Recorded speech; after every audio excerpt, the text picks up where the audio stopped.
Hello, good evening. You're watching Beyond with me, Shylaja Varma. Let's take a quick look at the top stories at this hour.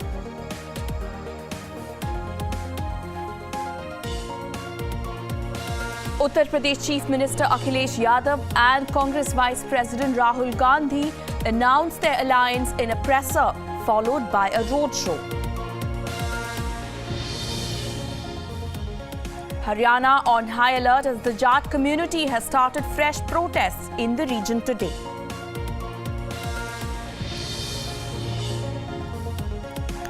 A federal judge in the United States has granted an emergency stay over Trump's new immigration order banning Muslims from entering 7 nations in the United States.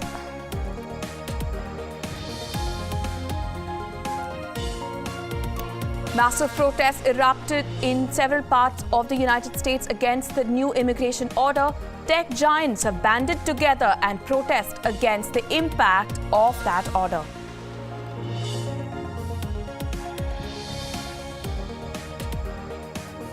International leaders, including British Prime Minister Theresa May, have also reacted negatively to Donald Trump's new order.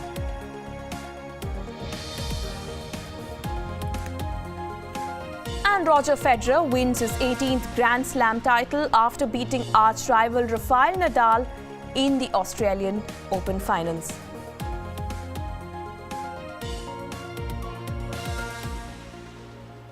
Starting with election news from India, days after forming an alliance for the upcoming Uttar Pradesh Assembly polls, Congress Vice President Rahul Gandhi and UP Chief Minister Akhilesh Yadav arrived in UP's capital city of Lucknow for a joint press conference. Terming the alliance historical, Rahul Gandhi said that the alliance between the Congress Party and the Samajwadi Party will defeat the fascist forces. He also took a dig at Prime Minister Narendra Modi's demonetization policy and said that the alliance will guide UP on the path of governance. Meanwhile, UP Chief Minister Akhilesh Yadav affirmed that the alliance would win more than 300 seats in the UP elections.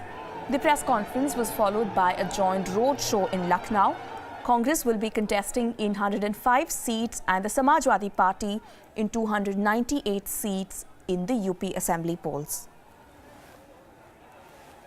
ये हमारा vision है। हम चाहते हैं कि UP के युवाओं को, यूपी के लोगों को पता लगे कि उत्तर प्रदेश जवाब दे रहा है, रिस्पांस दे रहा है। उत्तर प्रदेश के डीएनए में क्रोध, गुस्सा नहीं है। उत्तर प्रदेश के डीएनए में भाईचारा है, प्यार है, प्रगति है। ये प्रोग्रेस का अलायंस है, प्रॉस्पेरिटी का अलायंस है। जो 3 पी की बात कही, चौथा पी मैं जोड़ देता हूं। ये पीपल्स अलायंस बन करके उभर के आएगा, क्योंकि लोग चाहते हैं कि ये अलायंस सफल हो उत्तर प्रदेश में। Joining us live is Beyond's Chief Domestic Correspondent Kartikeya Sharma from New Delhi. Kartikeya, we've seen Akhilesh Yadav and Rahul Gandhi coming together in Lucknow. What is the road ahead for the alliance? See, I think there are 2 things which have been achieved by Rahul Gandhi and Akhilesh Yadav. We have to keep that in mind. One thing is that the Congress party in itself has become very, very relevant because it is an alliance with the Samajwadi Party. UP has got 80 seats. Secondly, with Samajwadi Party on its side, it affects Rajya Sabha function, and Rahul Gandhi has not denied the possibility of having a truck with Samajwadi Party in 2019 Lok Sabha elections. Secondly, it becomes a straight game between BJP and Congress and Samajwadi Party because Samajwadi Party functions on I would say, coming together of the Muslims and Yadavs. Congress has been primarily voted by 7.84% of the vote, I think, or 7.23% of the vote is primarily by the upper caste. So imagine that vote coming together, it creates a different ball game. And for Bharatiya Janata Party, which has again consolidated its position very well, it is in a direct fight with a face because they don't have a face after Kalyan Singh. They don't have a face after, I would say, for example, Rajnath Singh. And that makes it very, very difficult for Bharatiya Janata Party to have some sort of a direct face-to-face fight. And I'll give you an example. What was the success of Narendra Modi in Lok Sabha election? he turned the elections presidential, Shylaja. It was Modi versus Rahul Gandhi, and people voted for Narendra Modi because people felt he has the experience. Now it is BJP versus Akhilesh Yadav. Who's the face? Is it Sangeet Som? Is it Yogi Adityanath? Is it Mr. Shah? No. State elections are fought on faces. BJP did not give a face in Bihar, it lost. It gave an outsider face in Delhi, it lost. It gave an insider face in Assam. Sarbanand Sonowal, held by Himanta Biswas, held by Kamakhya, it won. So the wisdom of fighting an assembly election is you got to have faces. State elections are presidential. That is why Nitish became the chief minister again. That is why Mamata Banerjee is chief minister again. Biju Patnaik comes back again and again. That is the reason why Jayalalitha came back. Or unless and until Shylaja, you have a massive caste consolidation. In this case, it's not there in Uttar Pradesh. All right, so that frame of Akhilesh Yadav and Rahul Gandhi will be one of the most defining images ahead of the UP elections. But now shifting focus to Punjab, the election wins in Punjab. Kartikeya Sharma, thank you so much for that input there. We now move to Punjab. The election wins in the state appear to be blowing strongly against the ruling coalition. But uncertainties abound given the Congress's determination to go all out and the presence of the maverick Aam Aadmi Party. Vyon's Raghavendra Rao reports.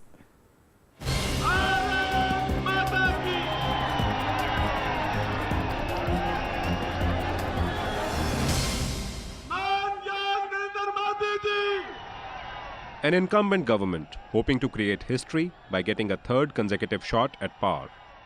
An upbeat challenger looking to wrest that power by capitalizing on anti-incumbency and issues like corruption, nepotism and drug abuse. And a new kid on the block, threatening to upstage each and every calculation. The Punjab Assembly elections this time are witnessing a contest like never before. 20 मार्च तक सरकार बन जाएगी 15 अप्रैल तक Majithia jail में होगा. The last time Punjab Assembly went to polls in 2012, the Shiromani Akali Dal BJP combine defied history by coming back to power. It was for the first time since Punjab was reorganized in 1966 that the voters had returned an incumbent to power, much to the surprise of many. The Congress's loss was majorly attributed to complacency and infighting. But for the 12 seats won by ally BJP, which took its tally up to 68 in a 117-member assembly, the Shiromani Akali Dal, led by Prakash Singh Badal, managed just 10 seats more than the Congress in the last polls here. Things, however, have changed this time around. The entry of Arvind Kejriwal's Aam Aadmi Party has converted Punjab into a triangular contest. The last Lok Sabha elections saw the AAP winning all of its 4 seats from Punjab. Ever since, the party has eyed Punjab as its next stop after riding to power with a massive mandate in national capital Delhi in 2015. The Congress under Captain Amrinder Singh appears upbeat, banking primarily on anti-incumbency undermining the Akalis. But with AAP now in the Punjab cauldron, the grand old party will be careful not to repeat its 2012 mistake of taking things for granted. Raghavendra Rao, Vyon.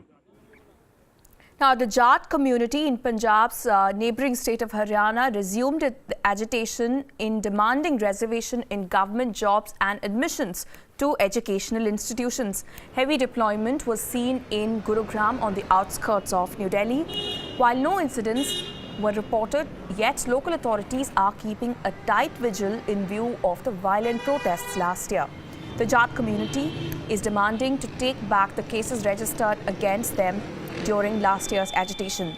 They also demand economic support for families of those who lost their lives in the protests.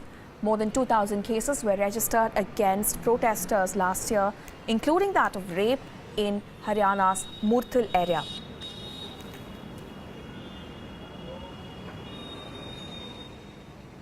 Shifting focus to the big developing international story from the United States, where a federal judge has granted emergency stay over Donald Trump's new immigration policy. The judge ordered that refugees and others trapped at airports across the United States should not be sent back to their home countries. The ruling came at an emergency hearing in a New York City courtroom. However, the judge has not stated whether those trapped at the airports would be allowed to enter the country.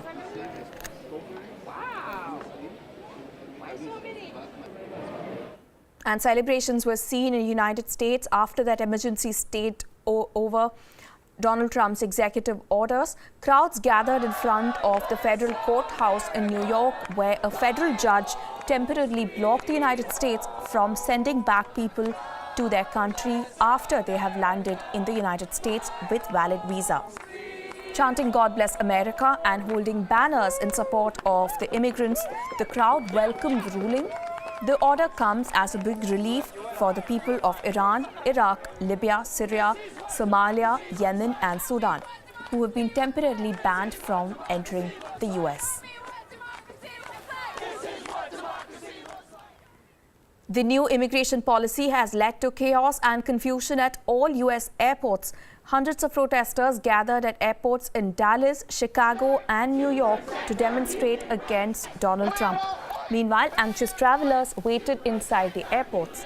Confusion was seen as immigration and customs officials struggled to interpret the new rules. Some legal residents who were in the air when the order was issued were also detained upon arrival, while hundreds of green card holders also had to wait for hours to be allowed through.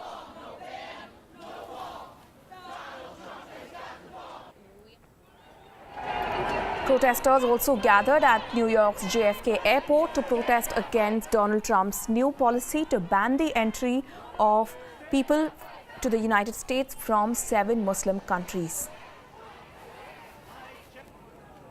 Is American and Iran relation affected already? But we are people, we are not the government. We are not doing nothing. If the government does something wrong with this government, we are not responsible, American and Iranian. What they can do.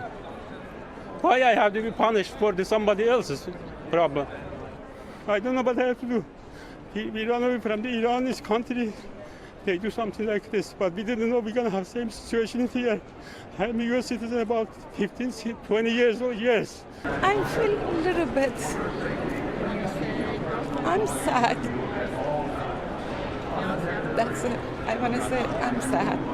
I don't know what happened, goes on around, but I feel sad. That's it. We decided to come down here to protest the unconstitutional executive orders put out by President Trump yesterday, banning people from the United States based only on their nationality and really their religion, which is un-American, unconstitutional, and in violation of the Immigration Act of 1965. I think the ban on Muslims is completely anti-American and it's opposed to everything true Americans stand for. It's unconstitutional, it's mean, it's heartless, and we're here to say we support immigration into the U.S. and we especially support the people who are stuck in the airport and have every right to be here.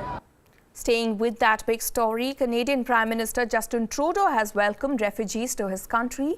In a series of tweets, Trudeau said, and I quote, "To those fleeing persecution, terror and war, Canadians will welcome you regardless of your faith. Diversity is our strength. Welcome to Canada," unquote.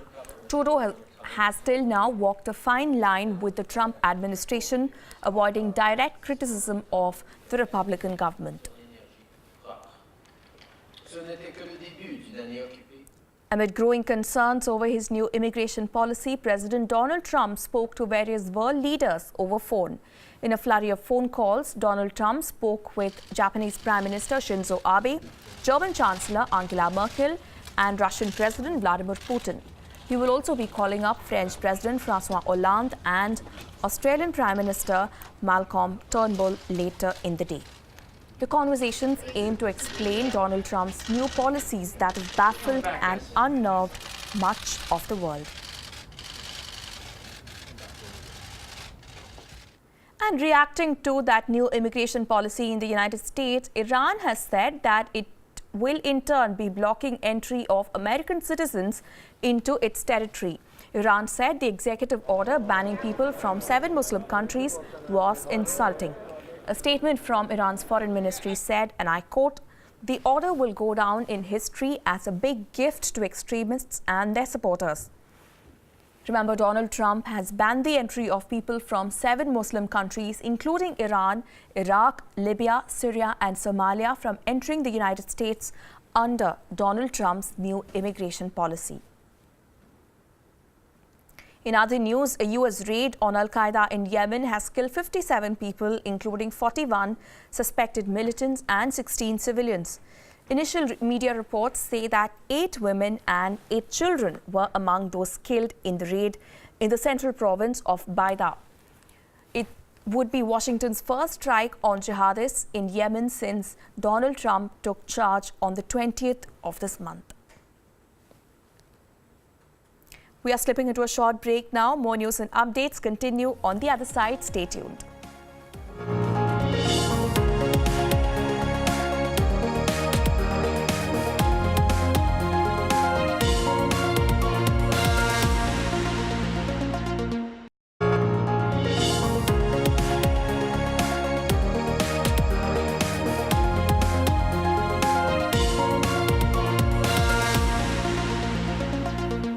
Welcome back. You're watching Beyond. Shifting focus to Italy now, nearly 800 migrants were rescued from leaky boats in the Mediterranean and taken to the country's Catania on Saturday. The Italian Coast Guard said that the migrants were pulled to safety from 6 rubber dinghies and 3 wooden vessels. One among them was also found dead.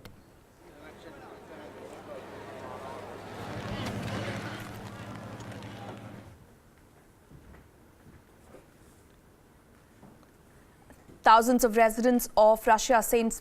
Petersburg protested against the decision to hand over the landmark St. Isaac's Cathedral. Protesters gathered in the city centre holding air balloons and banners denouncing the decision.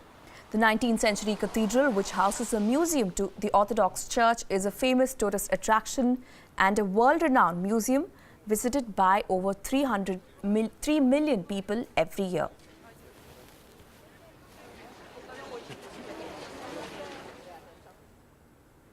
To Peru now, heavy floods and landslides have killed 11 people and displaced more than 11,000 families in the country over the last few days.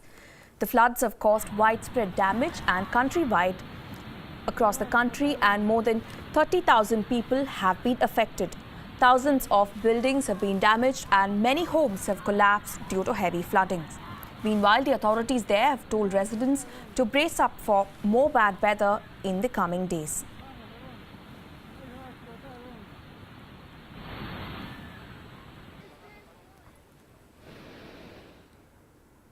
And the big news from the world of tennis now. Roger Federer has claimed his 18th Grand Slam title by beating Rafael Nadal in the Australian Open finals.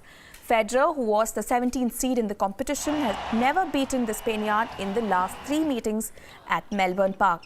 The 35-year-old, gunning for his first Grand Slam title since 2013, claimed the first set 6-4, only to see Nadal fight back and claim the second set. The Swiss maestro took the third set but was pegged back by Nadal once again. Nadal was looking to run away with the match as he took a 2-0 lead in the decider. But it was not to be as Federer fought back to claim the final set to lift the Australian Open title for the 5th time, taking his Grand Slam title tally to an unprecedented 18.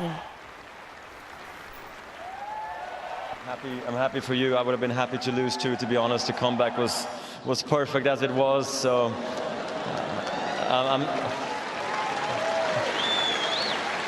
tennis is a tough sport. There's no draws, but if there was going to be one, I would have been very happy to accept the draw tonight and share it with Rafa, really. And as we wrap this edition, here's a stunning lantern show from China marking the celebration of its traditional Chinese New Year, the Year of the Rooster. Take a look. Thanks for watching.